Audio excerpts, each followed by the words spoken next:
we're in Upper Mudgee River. We're going to be going through some wet Sclerophyll forest. We're just on the outskirts of it now. It's pretty slopey, pretty hilly. We've just walked down from the base of the hill here. We're going to head up over the ridge and see what we can see what we can find. It's a beautiful day.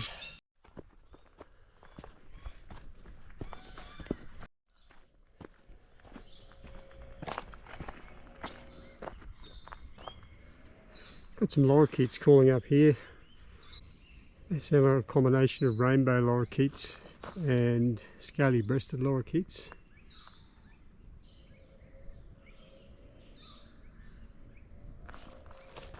There's actually a firebird around too, I can hear.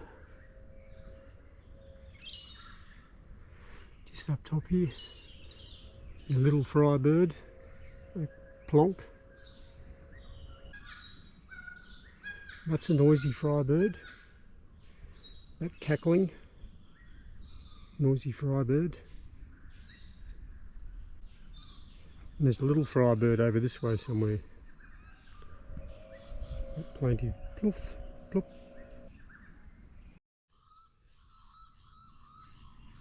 You can hear those channel-billed cuckoos now. They're a summer migrant. Arriving in about September. And from New Guinea. And they're parasitic. They're parasitic nesters, so they'll parasite the nests of things like currawongs.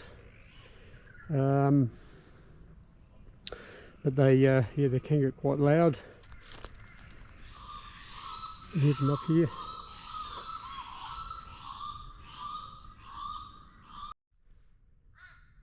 So, Torresian crow up here. Torresian crow.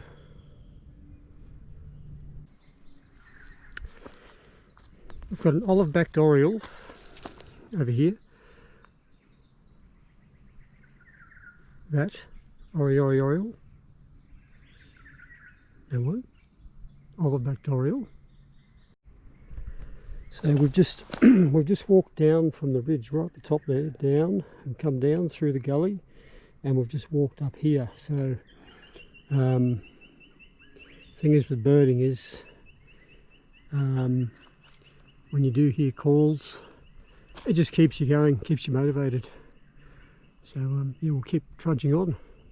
So I think I've flushed a painted button koala from over here, and it's flown over here, so we'll just have a bit of a look. This is actually very good habitat for the painted button koala too. Slopes, bit of debris on the ground, bit of leaf litter.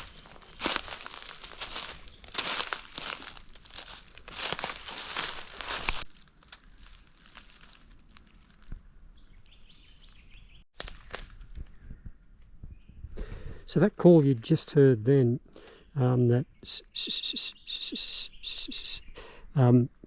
very sharp, short staccato of whistles, comes from white-throated honeyeater, very small, usually foraging around the canopy, but usually hard to get a photo of, but that was the call. I'll put a photo up of the bird. White-throated honeyeater.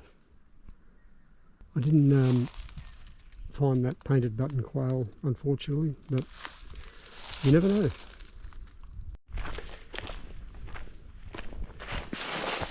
Yep, just on the track again here. We're up on a ridge, which is places where you'll find button quail, like we've flushed out before. A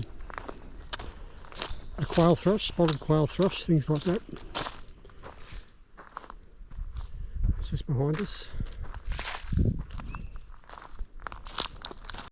And there's something in that lantana there.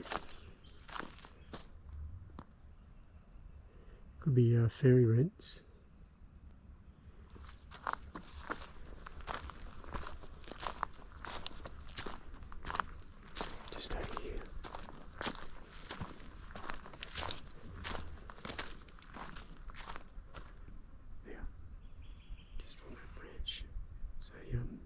variegated fairy wren, just on that branch. Got a pair of Teresian crows down here, you can hear them.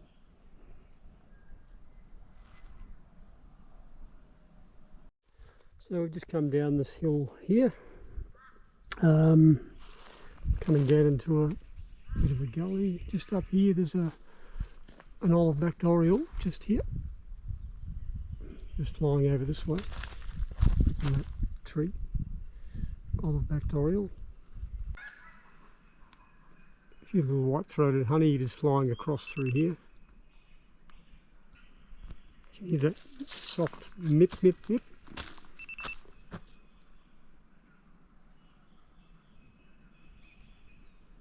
Up here, up there, that one up there, mip, mip, mip. That's one of their calls, white-throated honeyeater.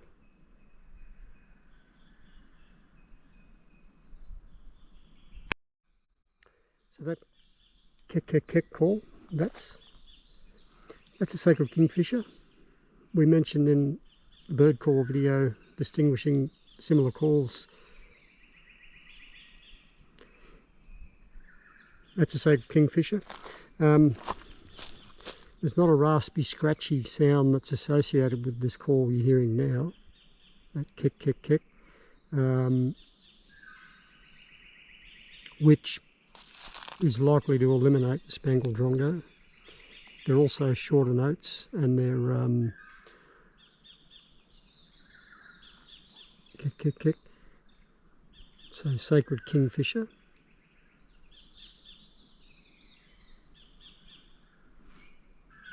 Just get familiar with that call, sacred kingfisher. Shining bronze cuckoo. Wavy note, wavy whistle.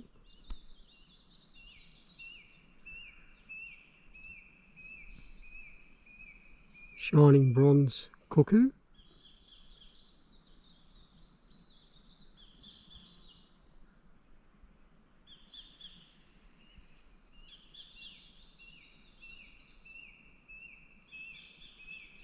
Shining bronze cuckoo. Sort of a wavy whistle.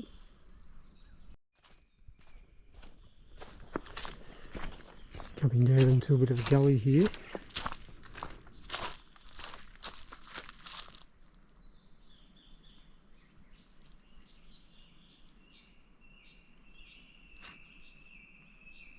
A few things down here. I can actually hear white-throated scrub wren. There's a black-faced cuckoo shrike just up there too on the branch. But I'll head down this way. So remember in birding, if you see a couple of species, maybe three or more species in an area, it's a good time to stop and have a bit of a look around and listen.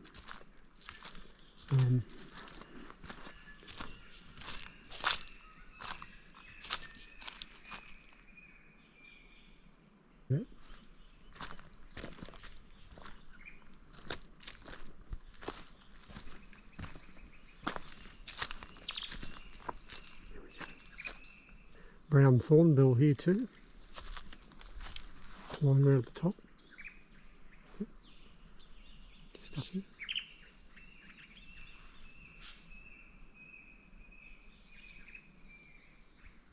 Brown thornbill.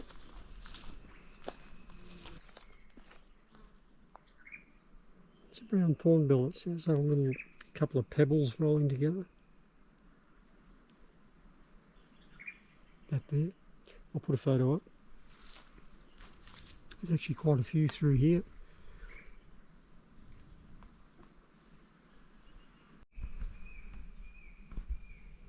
So we can still hear that shining bronze cuckoo. It's been calling all morning.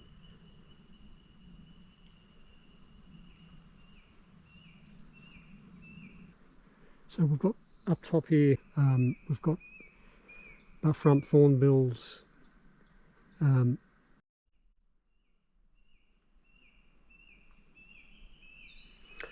Now scarlet honeyeater has joined the party. That's seesawing from up top. That's a cicada bird. You can hear that. Sounds like a cicada, like it's very insect-like. Just can't see them at the moment. I can hear them. Cicada bird. Cicada bird. So we've got a common bronzewing. Just flew up from there on the branch through there. I'll see if I can get a photo. Common bronzewing.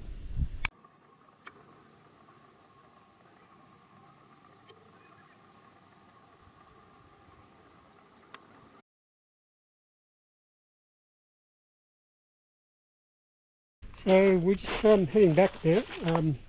We'll wind up this little walk. The thing is with birding is you have to make sacrifices, and sometimes you cross some pretty rough terrain, and you know, you do that and sometimes you don't see much at all. You just got to find that thing inside to keep you motivated, keep you going. We did see some interesting things down in the valley, in the gully there, in the rainforest gully. Brown thornbills, buff rump thornbills. Well, we didn't see them all. I saw them, but they're too small to pick up in video. But they were there. We did hear them.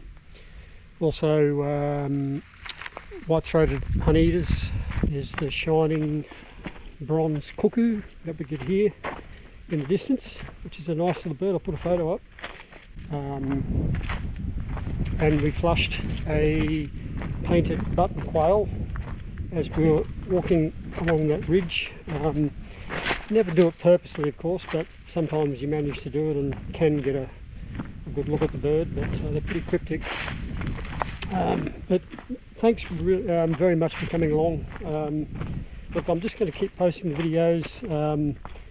Some are going to be better than others as far as what we see, but at the end of the day, I just wanted you to know that I'm committed to bringing you some very good birding and teaching you some good techniques, identification skills, and hopefully these videos help you a lot. So thanks again. See you on the next one.